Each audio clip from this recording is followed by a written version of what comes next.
안녕하세요. 김인호르카 신부입니다. 벌써 대림 3주일이 되었습니다. 지난주에 우리는 세례자 요한으로부터 선포되는 예수님의 모습을 묵상하게 되었습니다. 그분께서는 오셔서 알곡은 거둬들이시고 쭉정이는 태워버리시는 분, 성령과 불로 세례를 주시는 분, 이렇게 그분에 대해서 들었는데 오늘 복음은 예수님께서 직접 우리에게 당신의 모습을 보여주십니다. 약간의 결이 다르게 느껴지기도 하지요. 그분은 우리를 치유하십니다. 가난한 이들이 복음을 듣게 하십니다. 심판관이 아니라 다른 메시아의 모습을 우리가 느낄 수 있게 해주는 것 같습니다. 오늘 복음 말씀을 통해 메시아이신 예수님이 어떤 모습인지 조금 더 구체적으로 바라볼 수 있는 시간이 되었으면 좋겠습니다. 잠시 침묵하시겠습니다.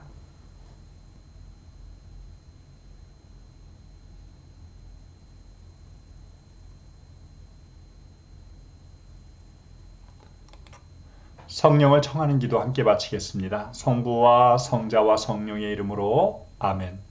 말씀은 네 바로 곁에 있고 네 입에 있고 네 마음에 있다.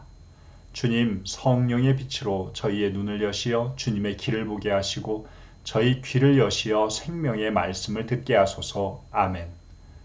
오늘의 말씀 함께 읽도록 하겠습니다. 요한이 그리스도께서 하신 일을 감옥에서 전해 듣고 제자들을 보내어 오실 분이 선생님이십니까? 아니면 저희가 다른 분을 기다려야 합니까? 하고 물었다. 예수님께서 그들에게 대답하셨다. 요한에게 가서 너희가 보고 듣는 것을 전하여라. 눈먼 이들이 보고 다리 저는 이들이 제대로 걸으며 나병 환자들이 깨끗해지고 귀먹은 이들이 들으며 죽은 이들이 되살아나고 가난한 이들이 복음을 듣는다. 나에게 의심을 품지 않은 이는 행복하다. 그들이 떠나가자 예수님께서 요한을 두고 군중에게 말씀하기 시작하셨다. 너희는 무엇을 구경하러 광야에 나갔더냐? 바람에 흔들리는 갈대냐? 아니라면 무엇을 보러 나갔더냐? 고운 옷을 입은 사람이냐? 고운 옷을 걸친 자들은 왕궁에 있다. 아니라면 무엇을 보러 나갔더냐? 예언자냐? 그렇다. 내가 너희에게 말한다. 예언자보다 더 중요한 인물이다. 그는 성경에 이렇게 기록되어 있는 사람이다. 보라. 내가 네 앞에 나의 사자를 보낸다. 그가 네 앞에서 너의 길을 닦아 놓으리라. 내가 진실로 너희에게 말한다. 여자에게서 태어난 이들 가운데 세례자 요한보다 더 큰 인물은 나오지 않았다. 그러나 하늘나라에서는 가장 작은 이라도 그보다 더 크다. 성부와 성자와 성령의 이름으로 아멘. 오늘 복음의 전체적인 구조와 줄거리 함께 살펴보도록 하겠습니다. 세례자 요한이 3장에서 광야에서 예수님을 선포하고 요르단강에서 세례를 주었던 내용이 지난주 복음에서 소개되었는데요. 4장에서부터는 예수님께서 당신의 복음을 선포하시고 또 많은 이들에게 기적을 베푸시게 됩니다. 이 모습이 10장까지 이어지게 되고요. 오늘의 말씀에서는 다시 한번 세례자 요한이 등장합니다. 요한이 감옥에 있으면서 제자들을 보내어서 예수님께 질문을 드립니다. 예수님께서 답변을 들려주시죠. 그 제자들이 돌아간 다음에 세례자 요한에 관해서 예수님께서 말씀을 들려주십니다. 오늘의 복음 전체 내용이 이렇게 구성되어 있습니다. 이 뼈대를 가지고 이제 줄거리를 함께 살펴보도록 하겠습니다. 세례자 요한이 감옥에 갇혔습니다.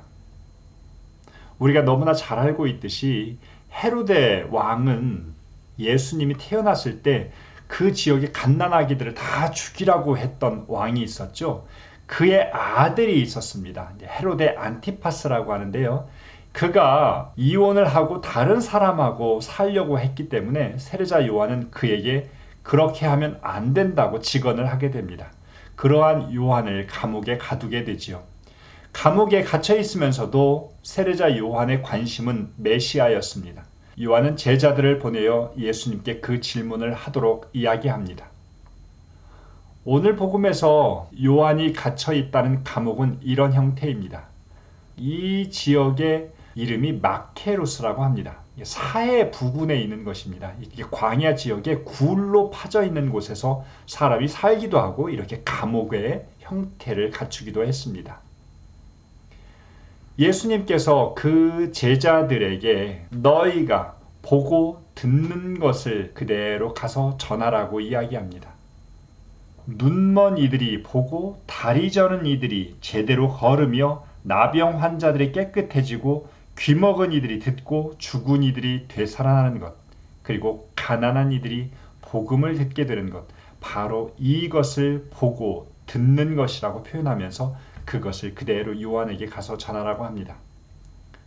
그러면서 이제 그 제자들을 돌려보내신 다음에 예수님께서는 군중을 향해서 너희는 무엇을 보러 광야에 나갔느냐고 지적하십니다.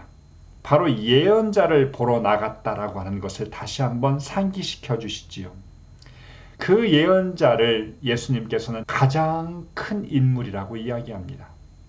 하지만 하늘나라에서는 가장 작은 이도 그보다 크다는 말씀을 들려주십니다. 하늘나라는 저 세상에서 시작되는 것이 아니라 주님의 복음을 듣고 그것 안에서 살아가는 이들이 포함됩니다. 결국 우리 역시도 하늘나라에 속한 사람이 될 수도 있고, 그렇기에 요한보다 더 큰 인물이 될 수 있다는 것, 주님의 길을 준비하고 주님의 길을 외치면서 살아갈 수 있는 그러한 몫으로 초대되는 더 큰 사람이 될 수 있다는 것 기억하면서 오늘의 복음을 들었으면 좋겠습니다. 오늘 제가 여러분들과 함께 묵상하고 싶은 첫 번째 내용은 요한이 제자들을 통해서 묻는 오실 분이 선생님이십니까? 라는 대목입니다. 이 질문의 내용은 많은 학자들로 하여금 조금은 혼란을 일으켰던 부분입니다. 그리스도교 안에서 세 가지 형태의 해석이 나오게 되는데, 첫 번째는 요한이 의심을 가졌다는 것입니다. 그래서 제자들로 하여금 그것을 묻게 하였다는 것이죠. 하지만 이런 해석은 조금은 위험한 해석이라고 교회는 가르치고 있습니다. 왜냐하면 요한의 일관된 모습 안에서 의심을 품을 수는 있지만 그 의심에 너무 초점을 두어서는 곤란하다는 것이죠. 오히려 두 번째, 세 번째가 더 가능성이 있는데요. 두 번째는 요한의 제자들을 위해서라는 것입니다. 요한은 끝까지 예수님께로 제자들이 향할 수 있도록 안내하셨다는 것이죠. 그분이 주님임을 볼 수 있도록 제자들로 하여금 그렇게 안내했다는 것이 이 질문에 포함되어 있는 것입니다. 세 번째로는 이 질문을 통해서 예수님께서 당신 자신을 명확히 선포하십니다. 요한은 이 질문을 통해서 예수님이 스스로를 메시아로서 소개할 수 있는 그런 기회를 제공하는 것이지요. 이 질문은 어쩌면 우리들의 질문도 될 수 있을 것 같습니다. 예수님이 오시면 어떤 세상이 펼쳐질까? 요한뿐만 아니라 많은 사람들이 그런 생각을 하고 있었을 것 같습니다. 지금 세상에서 펼쳐지는 그런 상황들은 때로는 우리가 알고 있는 하느님에 대해서 실망하게 만들고, 하느님을 괜히 믿었나? 이러한 생각까지도 할 수 있게 만든다는 것이죠. 내가 하느님을 믿는데 그 하느님은 내가 만든 하느님일 수 있다는 것을 기억해야 합니다. 하느님은 이 세상에 정의를 주셔야 하고 평화만을 주셔야 합니다. 경제적인 윤택함을 주셔야 하고 나에게 장애를 일으키는 상황이 제기되어도 안 됩니다. 어린아이들이 죽어가고 많은 것들이 혼란을 일으키며 지진과 재해들로 인해서 많은 이들이 고통받아도 안 됩니다. 내가 만든 하느님 안녕하십니까? 어쩌면 우리는 끊임없이 그 하느님을 만들고 또 그 하느님에 의해서 실망스러울 때도 있습니다. 진정으로 우리에게 오시는 예수님이 누구신가에 대한 관심보다 내가 믿고 싶은 그 예수님께 관심이 있다고 한다면 우리는 진짜로 예수님께 다가설 필요도 없을 것 같습니다. 진정한 하느님을 만나는 것, 이것이 우리가 성탄을 준비하면서 가져야 할 마음인 것 같습니다. 세례자 요한은 우리로 하여금 그 메시아를 만나러 가라고 우리에게 초대하시는 것 같습니다. 또 예수님께서 선포하시는 메시아가 누구신지를 진짜로 듣는 사람이 되라고 초대하십니다. 이 말씀을 기억에 듣는 우리가 되었으면 좋겠습니다. 다음으로 오늘 복음에서 가장 강력하게 예수님께서 선포하시는 말씀입니다. 너희가 보고 듣는 것을 전하여라. 요한의 제자들에게 하신 말씀이지요. 요한에게 전하는 것이 아니라 어쩌면 우리는 세상에 전해야 할 그 몫을 예수님께로부터 똑같이 듣게 됩니다. 그런데 흥미로운 것은 두 가지입니다. 첫 번째는 너희가 라고 하는 주체이고, 두 번째는 보고 듣는 것이라고 하는 현재형입니다. 누군가가 보고 듣는 것을 전하는 것이 복음 선포가 아닙니다. 내가 보고 듣는 것이어야 합니다. 그리고 보고 들었던 것이 아니라 보고 듣는 현재의 것을 선포해야 합니다. 복음 선포를 하면서 이 두 가지를 기억해야 할 필요가 있는 것 같습니다. 오늘날 우리는 무엇을 보고 듣고 있습니까? 세상 안에서 주님의 하신 일을 보고 듣고 있습니까? 조금 좁혀서 우리 교회 안에서 주님께서 하신 일을 보고 듣고 있습니까? 예수님의 가르침을 듣고 예수님께서 하신 일을 내 눈으로 지금 보는 것, 이것이 교회 안에서 우리가 해야 할 일이겠지요. 때로는 교회 안에서 보고 싶지 않았던 것들이 보이기도 합니다. 주님께서 하신 일이 아니라 사람이 한 일들만 보이기도 합니다.